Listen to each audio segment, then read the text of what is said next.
is Willie Guilty from the Awesome Foursome out of Sereno, California. Started DJing probably, I believe it was the ending of the summer of 1983. I do remember DJing a little bit with my uncle's group Circus, and you know, just kind of being like a filler DJ.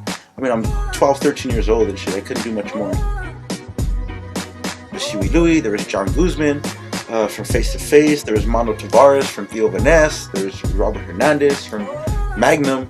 These were all DJs from East LA who hung with my uncle. They knew how to match the beats the best, you know, without anybody knowing it was going from one song to the next song, you know. And for 2 years I studied them and paid attention to them and watched them and asked them questions and learned things from them.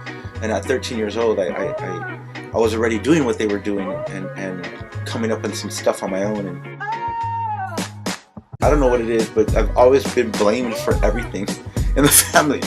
Someone took some change out of an ashtray or something right here in the house and shit, and they blamed it on me. I'm like, well, hold on, I wasn't even at my dad's house. Oh, my grandmother said, you're always the guilty one, and you're always guilty and shit, you know. You know, it just stuck with me, and they threw it on a flyer. Come the winter of '83, there's this Willie Guilty person, you know. Guilty ones were my surroundings, the guys that I went to school with, the guys who you know, who liked my mixes, good friends who ended up being good supporters and consistent homies that were always at my gigs. Joining the Awesome Foursome and being a part of the group was a good choice that you know was made with my career, because it introduced me to a lot of communities, introduced me to a lot of venues, and introduced me to a lot of people who were able to appreciate my music.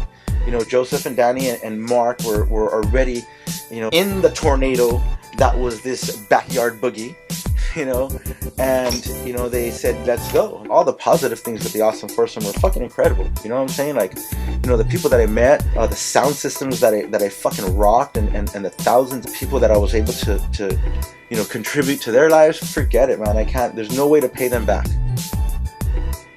Sylvester, You Make Me Feel Mighty Real, Kano, I'm Ready. Those are the two that I remember specifically saving allowance. And then, you know, Donna Summer came right after that, and then record pools started making it easier to choose and pick. And then obviously with all the other DJs that owned record stores, it was easy to go there and find what was new or find what I had heard.